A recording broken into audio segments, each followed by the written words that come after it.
Welcome back to a board review. Feels like it's been a while because we've just been doing other videos. But as promised, as asked for, we're going to have a little go over the Evening Star from... Ooh, yeah, check it out. Woo, woo, woo. I asked him to do that. Cheers. I can't remember what I was talking about. So, Evening Star from Love Machine. I'm sure if you're not new to this channel, you'll know we make Love Machines in the UK. And if you are new to this channel, hello, hit the subscribe button. Otherwise, we don't like you. Joking, we do like you, but can you hit the subscribe button? This is another offering from Ryan Lovelace. And it is a mini glider. And if you were accepting of the fact that the Thick Lizzie is a kind of user-friendly-ish V-Bowls and an FM is a mid-length twin-pin all-rounder, then this sits in the middle of those two. So you've kind of got FME kind of vibes with slightly more extended rail lines and rockers so that you're utilizing a bigger board, trying to make it a little bit more maneuverable. So if you wanted something a bit more maneuverable than the Thick Lizzie and a bit more rail length than your FM, then the Evening Star is the one for you. So let's have a little go over. So firstly, outline, very sleek. I mean, it is quite FME anyway. It's slightly further up wide point, so you've got this kind of like rail extension here, so very stable, kind of goes along with the softer rockers as well. Ryan, I've just read the notes in the Love Machine website, which is a clever thing to do when you're doing a board review, and I don't often do it, but I have done it, so I'm just about to quote some of the stuff Ryan said about it, but he calls it a mini glider, which totally makes sense in it, doesn't it? It's like exactly what it is, basically. It is a little glider, something that connects a lot with the water. Tiniest width of egg. Yeah, because you've got that FM DNA. Outline, kind of parallel with the slightly forward wide point, and then it tucks into this kind of refined sort of pintail. Does that in all the sizes, but we were just commenting that the smaller sizes have slightly wider tails relative to the board. He is refining the tail the longer the board goes to add that like rail to rail transition, keeping it fluid basically. If you didn't do that, it might feel tracky in the longer sizes. So it's all about picking extra rail length and then utilizing that rail length. So you can see that pulled into that tail, nice parallelity through the middle, and then it comes down. I mean, the nose is still wide, but it sort of dramatically drops down into this more sort of glidery kind of feeling pointed nose as opposed to a rounded egg nose. That's just going to give you a nice balance off the tail action, but then lots of smooth balance and poise when you're paddling, so lots of early water engagement to get tracking on the wave early, and then once you're on your feet, just stability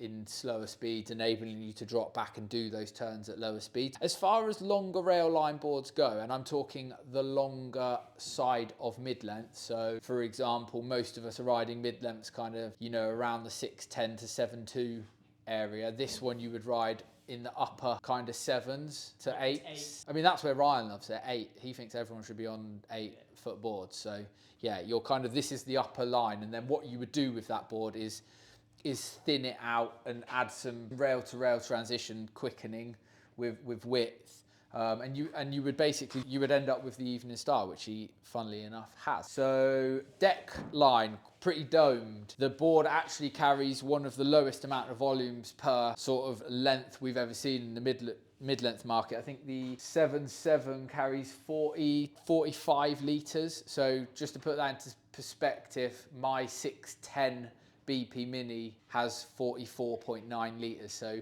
0.1 difference in nearly 10 inches of overall length. So it's a very, very foiled out board. There's no foam where it doesn't need to be. The fat has been trimmed. It has been going to the gym and eating its salads, and it didn't have a very good Christmas because it didn't eat much. It's super, super, super thin.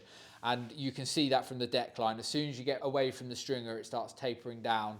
And that pretty much happens the whole length of the board as well. So you've got the super bladey tail. So off the tail, you're going to have lots of bite and pivot, really, really, really bladey through the nose. And that just means that it's going to be easier to manipulate that longer nose. I mean, a lot of people think that having the thinner rails up top on a longer rail line board could mean that you sort of bog rail for a turn. But when you've got the rockers so fluid and foiled and flat, you're not going to be trying those quick rail-to-rail transitions in order to bog. This is all about glide and trim. So for that purpose, it's very soupy and smooth.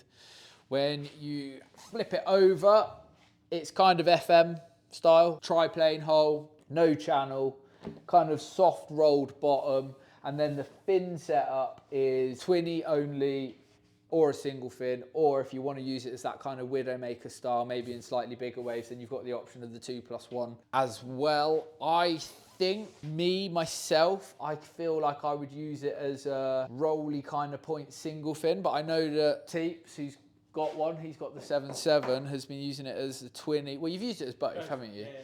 And Conan, give us some insight as a pilot of the Evening Star. Do you like it? I love it. You love it? I love it, yeah, I really do love it. Okay. It was an interesting one because, like, first of all, it catches waves better than any other board I've surfed. And I've never done longboarding, so this is the longest board I've kind of... If anything, the lack of volume in this, especially in the tail, you've got so little volume in the tail, the board is so in the wave that even if the wave is fat, the board's still actually in it and catching energy off it and you're trimming along, basically. So quite often when you get volume, it sits on top of the wave. So when you've got like a really fat rolly wave and you're trying to get in early, the wave just passes underneath you because you're not actually catching any of it. You need to wait till there's a bit of face. With this, the tail's already in the wave, you've got weight in the front of the board, and before you know it, the board's trimming and you're going. It genuinely is like, catches so easy. And that's on the 7.7. This weekend I was surfing it, and it was just me and 4 longboarders, and I was just about holding my own, but on a board that was like 2 foot shorter than the next board out there, basically. And probably like 20, 30 litres less. Exactly. I would say that all of Ryan's boards paddle really well, but I can understand why, and he's just not got rid of those attributes on this. He's got rid of foam where it doesn't need to be because otherwise it starts turning into a thick Lizzie. So it's a different offering, isn't it? Would you say that it's a little bit more dynamic than the thick Lizzie, or would you say, yes. Yeah? Weirdly, it's definitely its own thing. So like, I surfed the FM 6.9 and 7.2 quite a lot over the winter. Year before I surfed a 7.10 thick Lizzie, and both of them have a lot more foam in the rail. So when you go to get it on rail or turn, it's actually quite a relaxed process. Like the FM is one of the easiest surfing boards I've ever surfed. Like it feels very naturally just chill. When you want to turn, it turns with you. This, admittedly, the first day I took it out, it was like 2 foot overhead, and I caught the wave so easy. The first wave, caught it so easy. I was like, oh my god, got it, and then kind of treated it like one of the FMs, dropped in, came on the bottom, and I leant forward quite upright because I had speed and I felt like stable, and just face planted into the wave because the rail just buried so easily. I had to really adjust my balance and the sensitivity when going on rail, so I had to surf in a much lower position. So it's a trim machine. But if you watch, I watched the video of them like surfing it, and the amount of manoeuvrability they get out when you get it on rail. Off the tail for sure. Off the tail. Yeah. Off the tail. Is that Cassia Mead? Yeah. Yeah. See, she's a really good surfer, but I think she's surfing she's probably at least surfing the 7.7 in that video, if not our the 8.1. mutual friend Owen. Yep. Reached out to her because he's thinking of one, and so that he went back and forth basically on what she was surfing in that video. Because I'd watch it and I ordered the 7.7 thinking, yeah, she must be on the 7.7. That's the smallest I said. She's surfing an 8.1 and has an 8.8. Oh, I thought Ryan might have done her a custom. No, I thought he'd done her a custom, thinking on smaller. She's actually surfing a bigger board than I am, which then starts to give you some idea of so that volume wise in the back. I'm almost like, I'm 72 kilos. She must be like 60 kilos, 5'7", something like that. Kind of, and she's making an 8.1 board look really, really small. She'd probably beat you in a fight. Yeah, well. Are you not going to be like, no, I'd bash her? Punch in face. Oh, dear. What I'm saying is...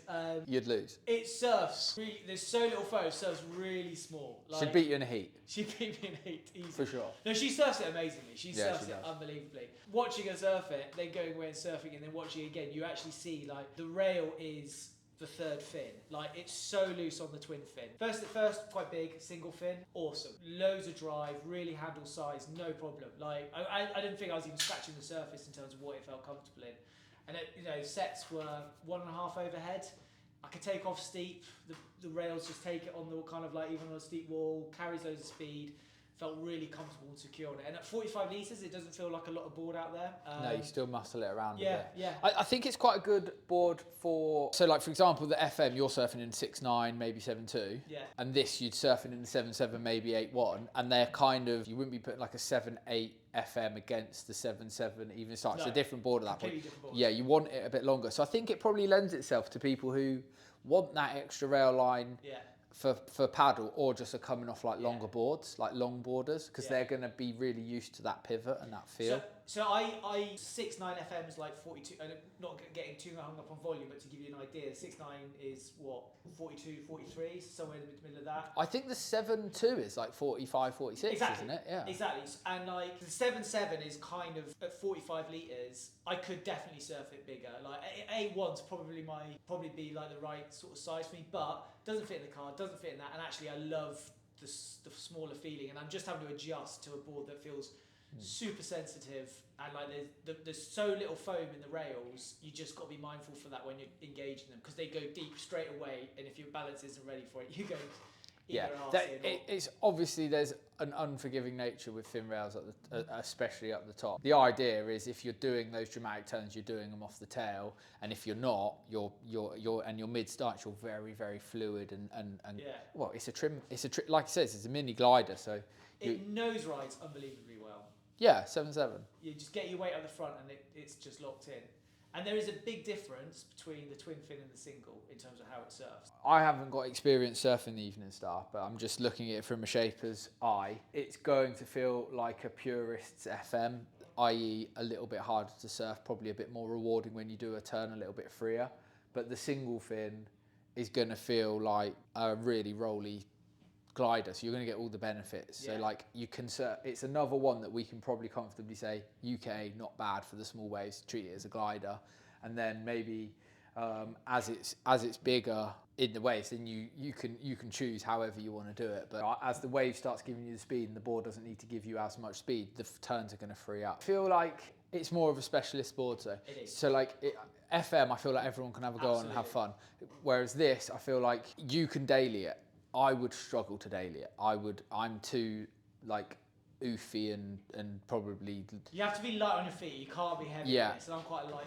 And you can't be super aggressive on it as well. It's a wild horse, isn't it? It's a muscle car. It's like. To your point, when you get it on rail and it bites and then it projects amazing. Like you just feel it come out the bottom of a bottom turn or top, and you feel it like just ping along the wave. It's got a very satisfying feeling to it when you get it right. And where would you say it sits? Where's its element? Small waves, big waves, medium waves? It's got to be lined up a little bit. I will surf it from thigh to waist to double overhead, no problem. Like comfortable. I think the more push, the more fun it feels. Do you know, that is a good lesson for everyone. Your boards amazingly go better the better the waves are. Nothing better than when someone orders a board and there's like they're going to Indo for 2 weeks and they're like, the board was so good. I was like, yeah, 100%. You would have had a nightmare of a trip. Epic weekend when I first surfed. I was like, oh, the board's amazing. I was like, no. Oh man, I feel that plays into loads with how you connect with the board. Yeah. Equally, putting a board away for a while and then getting it back out, it's like it gives you a whole new mindset on it. But no, it's really interesting to hear. And I know that it was instant love because you were very excited to come in after surfing it. You know, you were talking about the extra weight on it because we've done a pretty special glass job on Tom's. We can maybe do a video about the constructions. Right now, if you want to order one custom from us, you can go custom PU, or you can go for one of these more sort of durable, eco-friendly, I guess, epoxy glass jobs that are rock solid, but it's actually kind of helped, you were saying, with that trim, smoothing everything out. And I'll be honest, like, everything about that board makes me nervous in terms of, like, it's so fine, it's so foiled. Any knock on the nose or tail, God, mate. But, like, yeah. All good. Built well. Yeah, and I want to go on it, but I don't want to steal it. You know, That's the sort of board that I want on a this weekend at We'll Fish go Straw. for a surf together, and you can have it like. Thank you. But I'll take it home at the end. Thank you, but he wouldn't let me drive his Porsche, just FYI. I don't think there's anything else to add, is there? Fins-wise, you can try your uprights or your keels. You know, try the sort of Def Dagger Flex tips, or you want to try something a little bit more bassy and a little bit more pivoty in the back. It's completely up to you with fins, but I would probably recommend going for something like the Lizzie, you know, the drag back. I've got a gym back which is very similar to the Greeno, which has got a little bit more bass, a little bit more drive. Can't go wrong with a Greeno template. Size is about how much pivot you want, how much drive and lift you want, but the Greeno templates are such a good, I'm going to try a board out, so I have this fin. This was under offer, and it's not under offer now. Well, Yeah, so it's still on the website, it's still live. We've got a factory second on the website, but that's our only stock of the Evening Star, so you have to, it is a make to order board at the moment. I don't think any of our stockists are holding the Evening Star yet. Yeah, we're making it, but most of the stockists go for the FM because it's a broader one. So if this has sort of ticked your box and you're like, yes, I want to know more about this, give us a shout and we'll make you on. Give us a call. I'll chew the ear off you for an hour. There you go. Yeah, you've got the salesman of the year on the Evening Star ready to chat to you. We're done. Another board review over. Thank you very much for watching. If you've got this far, please remember to subscribe, like the video and comment if you want to hear anything else, some comparison videos. We can maybe take an FM and Tom 77 and do battle. Right, that is the Love Machine Evening Star from Ryan Lovelace. See you soon. Yo. Boosh.